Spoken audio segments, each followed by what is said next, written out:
First ever factory outlet, Chandanagar, Mukunda Jewelers, opening soon. No making charges.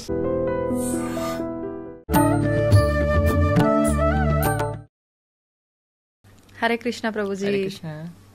Prabhuji, భగవంతుని విషయానికి వచ్చేసరికి మనం క్షేత్రాలకు వెళ్ళినప్పుడు చూస్తుంటాం. ముఖ్యంగా తిరుపతి అనేసరికి ఆయన ఖచ్చితంగా మొక్కులు ఫేమస్. అక్కడ తలనీలాలు అందులో ఒకటి భాగంగా. అంటే ఎందుకు తలనీలాలు అనేది ఎందుకు ఇవ్వాలి? ఆయన భగవంతుడు అడుగుతాడా తలనీలాలు ఇవ్వాలని చెప్పి? ఏంటి దాని గురించి తెలియజేయండి. ఇంకొక విషయము, కొబ్బరికాయ. ఖచ్చితంగా మనం భగవంతుడు, ఆధ్యాత్మికత, పూజలు అనగానే ఫస్ట్ మనందరికీ గుర్తొచ్చేది కొబ్బరికాయ కొట్టాలి అని చెప్పి. అసలు ఎందుకు కొట్టాలి కొబ్బరికాయని అని చెప్పి? రెండు మంచి ప్రశ్నలు అడిగారు మీరు.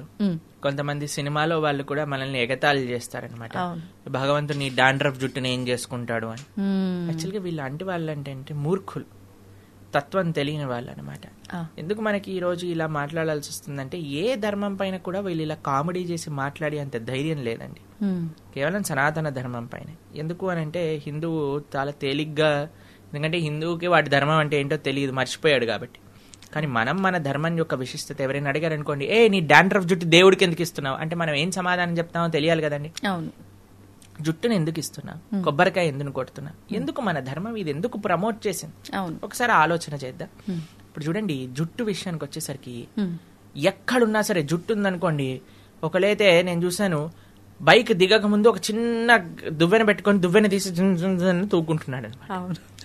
ఎందుకంటే ఏది ఉన్నా సరే ఆ హెయిర్ స్టైల్ అనేది అన్నిటికంటే ముఖ్యం అనమాట. ఎక్కడైనా విండో చూపిస్తాననుకోండి, వెంటనే సరి చేసుకుంటూ నించుంటారనమాట.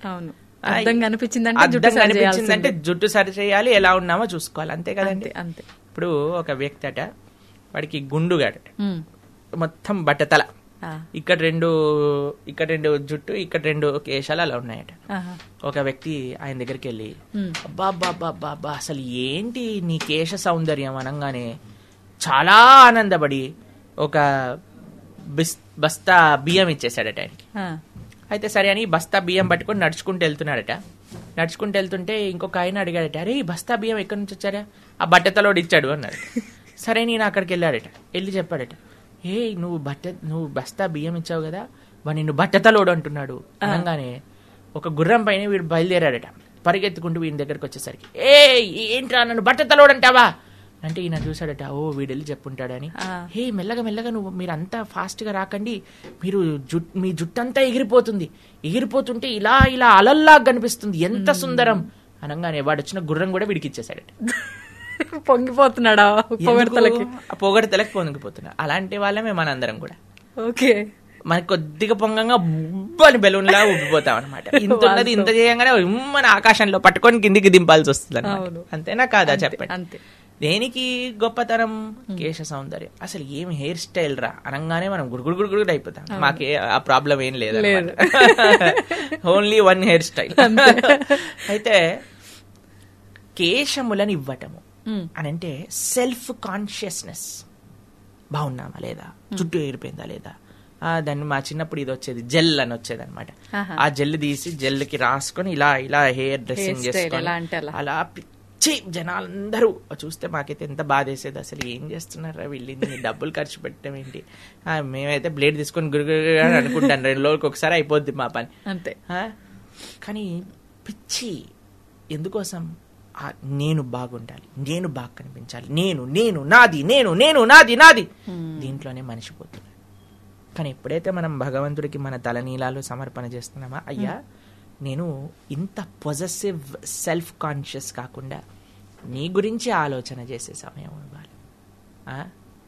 ఆ యొక్క మన దగ్గర ఉండే ఆ భావన ఏదైతే ఉందో దాన్ని భగవంతుడికి సమర్పణ చేస్తున్నాం అన్నమాట. అది ఒక భావనతో మనం చేసే పని. ఆ భావన లేకుండా చేస్తే అది వేస్ట్ అండి. ఆ భావనతో కలిపి చెయ్యాలి. ఒకడంటాడు, ఈ మధ్య వీడియోలో చూసాను అనమాట, మనకి సనాతన ధర్మంలో ఎప్పుడు గుండు చేయించుకున్నా సరే శిఖ పెట్టుకొని చేయించుకోవాలండి. ఓకే, ఎందుకని ప్రభుజీ? అది మన ధర్మం, మన సాంప్రదాయం. ఎవరైనా సరే ఏ వర్ణంలో ఉన్న వాళ్ళైనా సరే, ఎక్కడైనా సరే, హిందువులు అంటే ముందుగా ఒక విషయం ఏంటి అంటే, స్త్రీలు గుండు చేయించుకోరాదు. స్త్రీలు గుండు చేయించుకోరాదు, పురుషులు చేయించుకోవాలి. చేయించుకున్నప్పుడు మనం శిఖ పెట్టుకోవాలన్నమాట. ఇది చాలా ముఖ్యమైనది. ఓకే. ఒక ఆయన అంటాడు, తిరుపతిలో శిఖ పెట్టకుండా మొత్తం బోడుగుండు చేసేస్తారు కదా, అంటే అది బౌద్ధారామము, బుద్ధుడి యొక్క ప్రదేశం అని దాని వల్లే తెలుస్తుంది అని అన్నాడు అనమాట. ఇప్పుడు చూడండి, మేము ఎన్నో ప్రదేశాలు, ఎన్నో దేశాలలో బౌద్ధారామాలకు వెళ్ళాం. అక్కడ అందరూ అగరబత్తులు చూపిస్తారు. అగరబత్తులు చూపించడం ఎవరి సాంప్రదాయం? మనం చూపిస్తాం కదా, అంతే కదా. అలానే బౌద్ధ రామాలన్నీ కూడా హిందువులవే అని మనం అంటామా? లేదు. అంటే ఎలాగా మాట్లాడేస్తున్నారు జనాలంటే మాకు నవ్వు వస్తుంది. ఏది తోస్తే అది మాట్లాడే. ఒక ఆయన మాట్లాడతాడు, ప్రబుద్ధుడు. ఏమంటాడంటే, రాముడు 10 లక్షల సంవత్సరాలు పూర్వం అని ఎలా చెప్తారు? ఎందుకంటే హిస్టరీ ప్రకారంగా మనకి కేవలం ఒక 4000 సంవత్సరాల ముందే మనకి స్టార్ట్ అయిపోయింది అని. అదే హిస్టరీని సైన్స్ ప్రకారంగా కానీ మనం చూస్తే మనుషులు కోతుల నుంచి వచ్చారు అని ఉంటుంది, కానీ ఒక 2 మనుషుల నుంచి వచ్చాయి అని చెప్పరు. అంతే. మన ధర్మం గురించి చెప్పేటప్పుడేమో సైన్స్ హిస్టరీ కావాలి, వాళ్ళ ధర్మం దగ్గరకు వచ్చేసేదేమో వాళ్ళ పుస్తకం కావాలి. అంతే. మన ధర్మాన్ని దూషణ చేసేటప్పుడేమో అడ్డమైన లాజిక్లన్నీ తీసుకొస్తాడు, వాళ్ళ ధర్మాన్ని ప్రశ్నిస్తేనేమో మాది సత్యం అంటే. అంతే. ఏంటండి అసలు ఎవరి స్వార్థం వాళ్ళది. ఎంత మోసం, ఎంత స్వార్థం, అసలు ఎన్ని రకరకాలుగా సనాతన ధర్మాన్ని. కానీ మీకు ఒక విషయం తెలుసా అండి, వీళ్ళు ఏమీ చేయలేరు మన ధర్మాన్ని. ఎందుకో తెలుసా అండి, ఎప్పటి వరకైతే 1000 సంవత్సరాల నుంచి భారతదేశాన్ని అన్యమతస్థులు పాలిస్తూ ఉన్నారు, అయినా ఈ భారతదేశంలో అందరికంటే ఎక్కువ ఉన్నది సనాతన ధర్మానికి చెందిన వాళ్ళే. అవునా కదా? 1000 సంవత్సరాలైనా సరే మనం బాగున్నాం, 1,00,000 సంవత్సరాలైనా సరే మనం బాగుంటాం. ఎప్పుడు మనము సినిమాలలో చూసి మన ధర్మాన్ని మనమే అవహేళన చేసుకోవటం ఆపినప్పుడు, తల్లిదండ్రులు పిల్లలకి ధర్మం గురించి, ధర్మ సూక్ష్మములు ముందు వాళ్ళు తెలుసుకొని పిల్లలకి చెప్పినప్పుడు, ఫ్యాషన్ పేరుతో, వెస్టర్నైజేషన్ పేరుతో మన సంస్కృతి సాంప్రదాయాలు, మన కట్టు బొట్టు ఆచరణని మనం వదిలేసితే మనకి నష్టం ఉంది. కానీ మనం ఇంకా సనాతన ధర్మానికి ముందుకు తీసుకెళ్ళాలి అని అంటే మనం జాగ్రత్తగా ఉండాలి. ఆ సాంప్రదాయాలన్నింటినీ కూడా మనం పాటించాలి చక్కగా. రెండవ ప్రశ్న మీరేమన్నారు? కొబ్బరికాయలు కొట్టడం. మాకు చిన్నప్పుడు ఏదైనా వ్రతం పూజ అయిందనుకోండి, ఒక్కొక్కళ్ళకి ఒక్కొక్క కొబ్బరికాయ ఇచ్చేవాళ్ళు అనమాట. కొబ్బరికాయ కొట్టు, కొబ్బరికాయ కొట్టు, కొబ్బరికాయ కొట్టు. ఇప్పటికి కూడా ఇక్కడే ఇంటికి వెళ్ళామనుకోండి, చిన్నగా ఉన్నప్పుడు మేము కొబ్బరికాయ కొట్టాను, కొబ్బరికాయ కొట్టు. ఏంటి అసలు ఈ కొబ్బరికాయలు కొట్టడం అర్థం కాలేదని అప్పుడప్పుడు మా చిన్నగా ఉన్నప్పుడు మా చేతులు పడిపోయాయి, చాలా బాధేసేది. అబ్బా ఏంటి కొబ్బరికాయలు కొట్టడం ఏంటి, ఇల్లంతా చిందరబందర ఏంటి, అసలు ఏంటి దీని లోపల ఉండే తత్వం ఏమిటి మీకు అనిపించింది? మన బుర్ర కూడా కొబ్బరికాయ లాంటిదే, గట్టిదైపోయింది అహంకారంతో అజ్ఞానంతో, టెంకలాగా అయిపోయింది. టెంక టింగ్ టింగ్ టింగ్ అని బుర్ర ఎట్లా అయితే మనకి లోపల నుంచి కొబ్బరికాయ పైన నీళ్లు పోస్తే మన లోపలికి ఎక్కుతుందా? ఏమి ఎక్కదా? ఎందుకు? టెంక గట్టిగా ఉంది. కానీ ఆ గట్టి టెంక లోపల మధురమైన తీయదైన నీళ్లు, దాంతోపాటు కొబ్బరి లోపల తెల్లగా ఉండే పదార్థం ఉన్నాయి. ఎప్పుడైతే నువ్వు అహంకారాన్ని విడుతావో, అహంకారాన్ని భగవంతుడి యొక్క చరణముల దగ్గర బద్దలు కొడతావో, అప్పుడు నీ యొక్క స్వరూపం, తీయదైన స్వరూపం, కోమలమైన స్వరూపం అది బయటికి వస్తుంది. ఎప్పటి వరకైతే అహంకారాన్ని వీడవో అప్పటి వరకు నీ స్వరూపాన్ని నువ్వు తెలుసుకోలేవు. అది కొబ్బరికాయ కొట్టడంలో ఆంతర్యం. మరి ఇప్పుడు కొబ్బరికాయ తీసుకొని భగవంతుడి ముందేస్తే, స్వామి కొబ్బరికాయ ఎట్లయితే పగిలిందో నా అహంకారం అలా పగులుగాక, నా అజ్ఞానం అలా పగులుగాక అని స్వామికి విన్నవించాలి.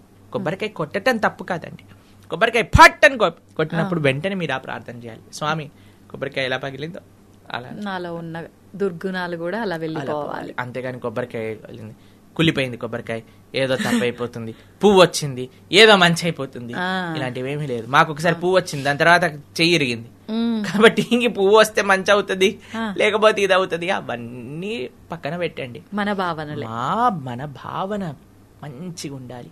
స్వామికి ఎందుకు నేను కొబ్బరికాయ కొడుతున్నా, ఎందుకు తలనీలాలు ఇస్తున్నా, ఎందుకు దండవత్ ప్రణామం చేస్తున్నా భగవంతుడి ఆలయంలో, ఎందుకు కాళ్ళు కడుక్కొని లోపలికి వెళ్తున్నా, ఎందుకు స్వామి దర్శనం ఆపాదమస్తకం ఎందుకు దర్శనం చేసుకుంటున్నా, తీర్థం ఎందుకు తీసుకుంటున్నా, ప్రసాదం ఎందుకు చూస్తున్నా, ఆలయంలో కూర్చోమని ఎందుకు అంటారు. ఇవన్నీ మనకి తెలిసినప్పుడు ఎంత ఆనందం అండి. అంతేకాని బల్లి పడింది, పిల్లి వెళ్ళింది, కుక్కొచ్చింది, ఇవన్నీ ఏంటండి అసలు. ప్రతి కదలికలో తప్పు. ప్రతిదాన్ని కుక్క, పిల్లి, నక్క, ఇవన్నీ గాడిద, ఇవన్నీ కూడా మన జీవితాన్ని నిర్ధారణ చేస్తే అసలు మనం ఎక్కడికి వెళ్తామండి. నీ చేతుల్లో ఉంది నీ జీవితం, నీ భావనలో ఉంది నీ జీవితం, భగవత్ కృపలో ఉంది జీవితం, నీ సంకల్ప బలంలో ఉంది నీ జీవితం.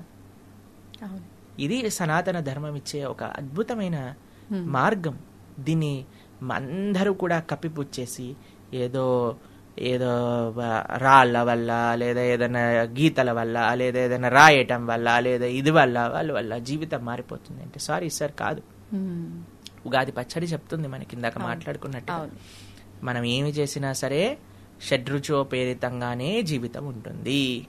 లేకపోతే ఉగాది పచ్చడి ఎందుకంటే పానకం తాగొచ్చు కదా, అంతే. పానకంలో కూడా మిరియాలు పొడేస్తారు. అది మీకు విషయం చెప్తాను. మేము ఒకసారి ఒక స్వీట్ నేర్చుకుంటున్నాం అనమాట స్వామికి నివేదన చేయడానికి. అప్పుడు నేర్పించే వాళ్ళు మాకు చెప్పారు, ప్రభుజీ ఇంతైనా సరే ఉప్పు వేయాలి దీంట్లో స్వీట్ లో. ఏ స్వీట్ చేసినా పాలతో చేసిందంటే పగిలిపోతుంది అనుకోండి, జాగ్రత్తగా చూడాలి, కొన్ని కొన్ని దాంట్లో వెయ్యాలి. మేము చక్కెర పొంగల్ చేస్తున్నాం అనమాట, అప్పుడు కొద్దిగా ఉప్పు వేయాలి దీంట్లో అని అంటారు. ఉప్పు ఎందుకండి స్వీట్లో అంటే, ఆ ఉప్పు వేస్తే ప్రభుజీ మిగతా వేసిన సామాన్ల యొక్క టేస్ట్ బయటకు వస్తుంది. ఇప్పుడు చూడండి, మీరు కూరలో ఏం వేసినా సరే టేస్ట్ చూస్తే అసలు కూర టేస్ట్ అనిపించదు ఎప్పటి వరకు ఉప్పు సరిపడా అయ్యేంత వరకు. అవునా? అప్పుడు మిగతావన్నీ తెలుస్తాయి కదా. అలానే ఉప్పు వేయాలి, ఉప్పు వేసినప్పుడే తెలుస్తుంది. అలానే మన జీవితంలో కష్టం వచ్చినప్పుడే జీవితం బ్యాలెన్స్ అవుతుంది. సూపర్. కష్టం వచ్చినప్పుడే జీవితం బ్యాలెన్స్ అవుతుంది. ఆ కష్టం వచ్చినప్పుడు కుంగిపోరాదు, ధైర్యంతో నిలబడాలి. అది సనాతన ధర్మం. హరే కృష్ణ. ప్రభుజీ, డౌట్, ఇప్పుడు ఈ కొబ్బరికాయ కొడితే ఇంత అర్థం ఉంది, అయితే ఈ అర్థం తెలిసి కొడుతున్నారో ఎందుకు కొడుతున్నారో కానీ కొట్టడం అయితే ప్రారంభించారు, అది అలా కొనసాగుతుంది. క్షేత్రాలకు వెళ్ళినప్పుడు అది భగవంతుడి దగ్గర నివేదన చేయడానికి వీలు అవ్వట్లేదు అన్నప్పుడు అసలు ఈ కొబ్బరికాయ కొట్టడం ఎందుకు, కొట్టడం మానేద్దాము, అదేదో ఆ 20 30 ఆ కొబ్బరికాయకు పెట్టే పైసలు ఆ హుండీలో వేస్తే సరిపోద్ది, ఇలా చాలా మంది ఆలోచిస్తున్నారు. దీని గురించి ఏం చెప్తారు? బ్రహ్మాండంగా కొబ్బరికాయ కొట్టండి, మనసులో స్వామికి నివేదన చేయండి. ఒక తులసి పెట్టి స్వామికి, అయ్యా నేను ఇక్కడ నుంచే నివేదన చేస్తున్నాను. మీకు ఒక విషయం తెలుసా, దాస్యాబౌరి అని ఒక భక్తుడు ఉన్నాడు. ఆయన వాళ్ళ ఇంట్లో కాసిన కొబ్బరి బోండాలని జగన్నాథుడికి పంపించారనమాట. అయితే జగన్నాథుడికి పంపిస్తే ఆయన పాపం మర్చిపోయాడు పంపించిన. ఆయన లోపలికి వెళ్ళి దర్శనం చేసుకుని బయటకు వచ్చేసాడు. మళ్ళీ లోపలికి ఎవరు వెళ్తారులే, ధ్వజస్తంభం నుంచి ఇలా చూపించాడు. జగన్నాథుడు మూల ఆలయంలో నుంచి చెయ్యి బయటికి వచ్చి ధ్వజస్తంభం దగ్గర ఉన్న కొబ్బరికాయ తీసుకొని లోపలికి వెళ్ళిపోయాడు అనమాట. కాబట్టి మీరు ఎక్కడున్నారు, స్వామి అర్చకులు నివేదన చేశారా లేదా మర్చిపోండి. మీరు మంచి భావనతో, స్వామి నీ కోసం ఈ కొబ్బరికాయ తెచ్చాను, నా కొబ్బరికాయ, కొబ్బరి టెంక కాదు మనకి స్వామికి ఇచ్చింది, లోపల ఉండే ఆ కొబ్బరి అది మన మనస్సు, పైన ఉండే టెంక లాంటిది అది మన అహంకారం. ఈ అహంకారాన్ని వీడ్చే స్వామి నా మనసును నువ్వు స్వీకరించు అని మనస్ఫూర్తిగా స్వామికి నివేదన చేసి మనసులో చక్కగా ఆ కొబ్బరికాయని టక్ టక్ కొట్టుకొని తింటూ ఉండండి.